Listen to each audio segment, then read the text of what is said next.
up, y'all, and welcome back to another video. Welcome back.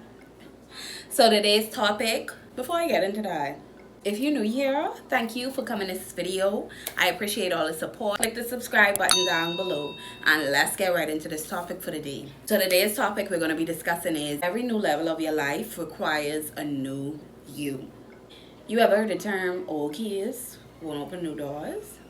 Being the same old person is not going to help you get to the next level you intend to get to in your life. And in this video, I'm going to discuss a few pointers that is going to help you realize that you need to change to get to the next level. So one thing that is necessary in life is personal development. Before the pandemic, I had no clue what personal development was. I had no clue on how to develop the person that I am. During the pandemic, whilst we were home, not doing anything, I took the time out, to read one or two books and watch a few videos on what personal development actually is. I realized that in order for me to complete some goals that I had, I could not have the same old habits that I had before the pandemic. And there were many bad habits that I had. It was Albert Einstein that said, insanity, I won't quote it correctly, insanity is doing the same thing over and over and expecting different results. That's like you still eating all kind of junk food, all kind of fast food day after day, but you expect to lose weight. To me, that's crazy. And I'm not saying that when you want to lose weight, you just cut cold turkey, all those stuff. No. However, you know that some of your habits you need to change in order for you to lose weight. With personal development, reading books, how you expect to gain some knowledge. You sit around complaining about how your life is, but you willing to sit down and watch a whole Netflix series on something that don't make no sense instead of watching a Netflix series on something that probably could help you with personal development, or picking up a book to read. A new level requires discipline. Discipline, it is hard. Discipline beats motivation. Because when motivation is gone, discipline is what kicks in. I hear people all the time say, complain about their life, what they're doing. They're unhappy with the state of their life at this time. However, they're not willing to do anything. They're not willing to change their habits. They're not willing to discipline themselves. Most persons that are wealthy are disciplined. Believe it or not. Most persons that are wealthy are very disciplined. Their lives are very disciplined.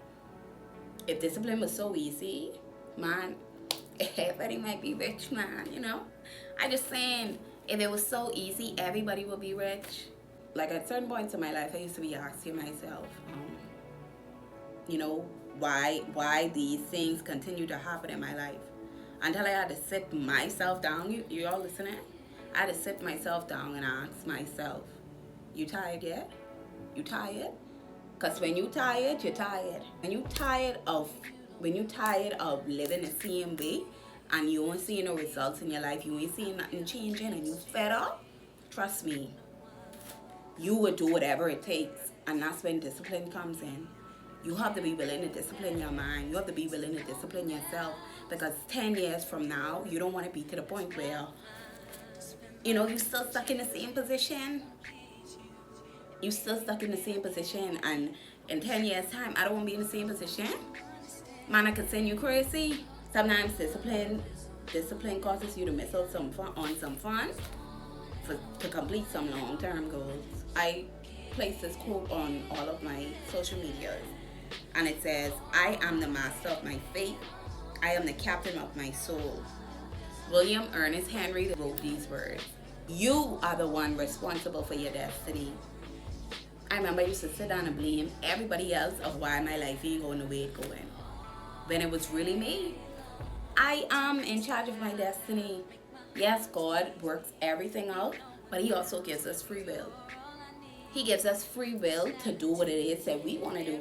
So if you decide that you want to be lazy, you decide that you don't want to work towards your goals, you don't want to become a better person, He gives you that choice. He gives you the option to do that. I may be talking to somebody right now, and your life may not be in the best position as you want it to be, But you know what is going to change that? The way you think, the way you look at your situation, the way you think. If you think that you're not going to get out of your situation, then you are not going to get out of it. But until you start to put those positive thoughts in your mind and say, you know what, I'm going to get out of this. And not only positive thoughts, you got to work towards it. You got to work towards it too. The Bible says faith without works is dead. You could have faith, but God still needs you to show the works of you having faith. So whilst your life in complete shambles, you still have that faith and do the work, knowing that it's going to change. I read this book, and I'm reading it for a second time because that's how powerful the book is. Think and Grow Rich by Napoleon Hill. If you don't have that book, go ahead and they have free PDFs online. Even if you don't want to purchase the hard copy, free PDFs online. Go right on Google and you can download the book.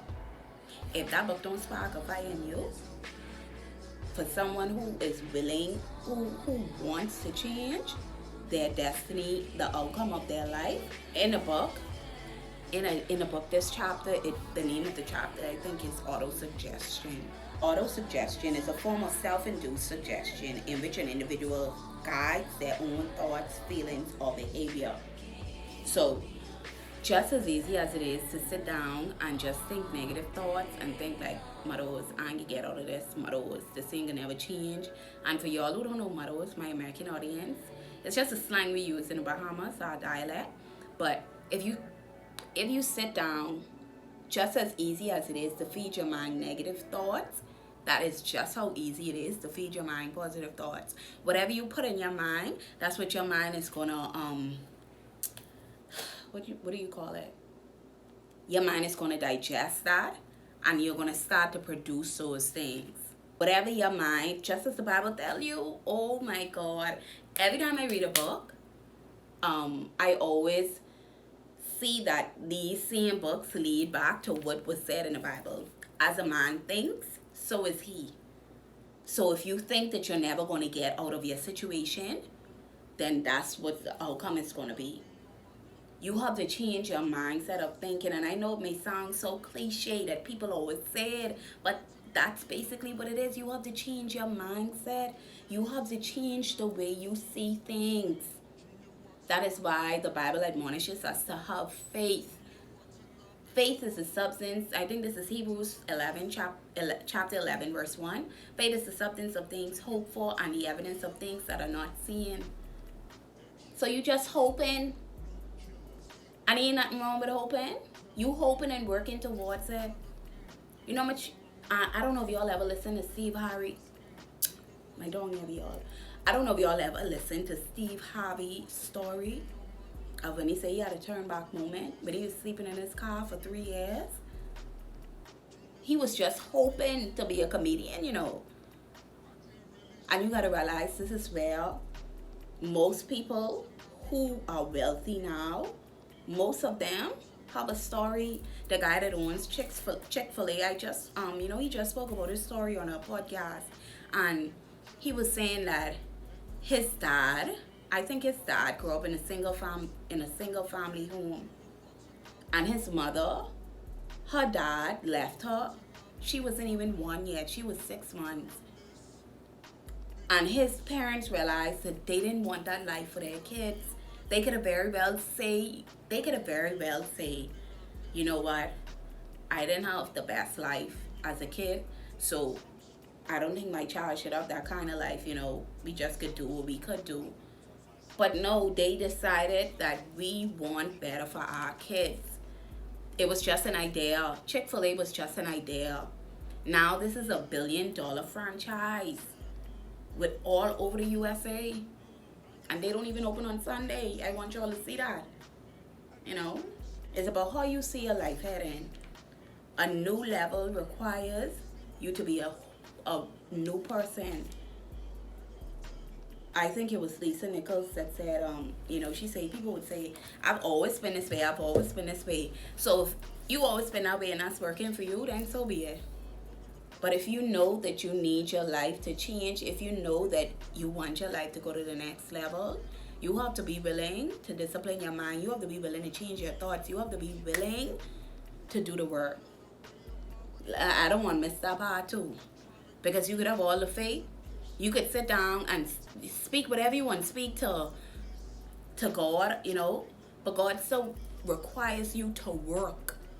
Even while your situation look, dim, while your situation look like it in shambles, he still requires you, he wants you to have faith, but he also requires you to work.